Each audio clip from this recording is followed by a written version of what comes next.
I'm Allison Rose with FlickDirect. Hi, gentlemen. How are you? Hi, Allison. How are you? Tied up at the moment, so we'll do this quick. Yeah. We got to get you untied before somebody bad comes in here. Oh, I hope not. Or are you the bad guys? No, we're the good guys. We're the good guys. We're the good guys. All right, Renny, can you tell me, since you have such an eclectic movie career, why would you choose a horror movie at this point? Because I love horror films. I've loved them since I was a kid, and that's what I really grew up with. And for me as a filmmaker, the ability and the opportunity to have an impact on the audience is the greatest satisfaction. Because when people go to the movie theater to experience movies together, they want to feel something. They want to be scared, or they want to fall in love, or they want to cry, or they want to laugh.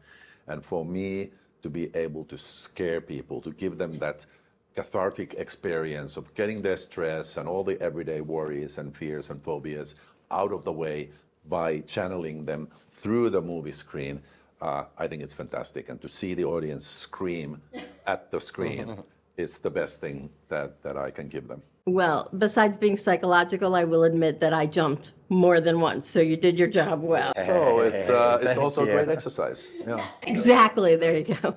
Courtney, this is a trilogy. What is it like, the complexities of doing 3 films kind of back to back to back, or filming at the same time? Oh my Lord. Well, far more complicated than I ever imagined when we went on the journey. Let me put it that way.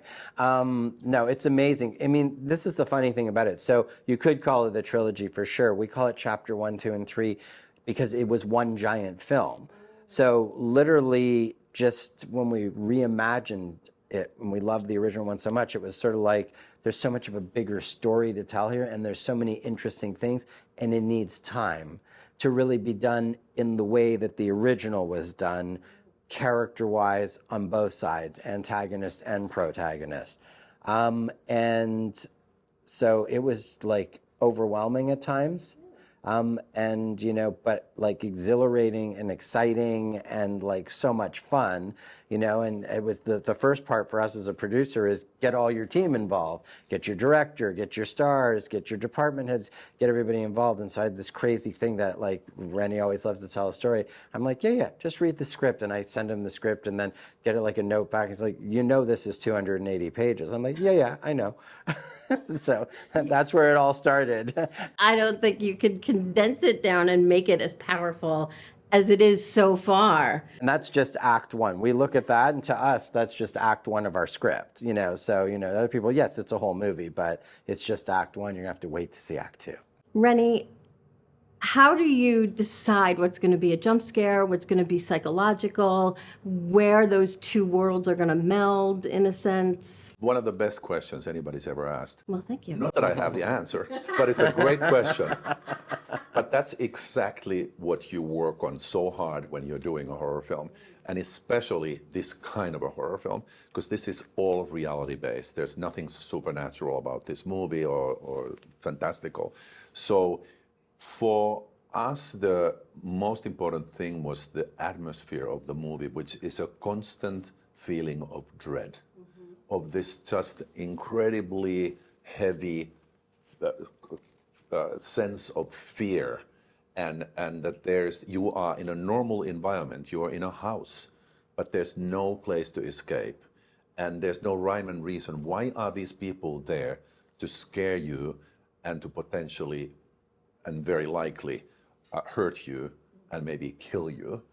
And of course there are jump scares. Of course you want those moments when the audience jumps out of their seats and gasps or screams.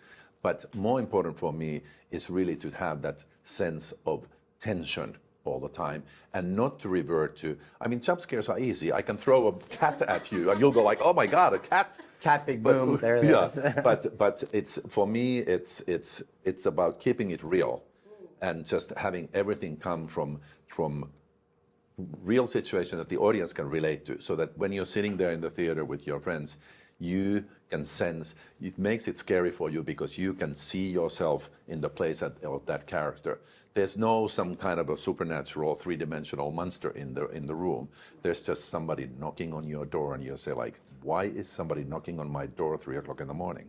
And we had a rule about that in making it that we established right from the beginning, which was no false jump scares in the entire trilogy. No false jump scares. So the cat example was an example we'd always use. You don't throw the cat just to get the scare and put the big bang on it so that you as the audience jumps. The scares come in the context of the story itself, or they don't come.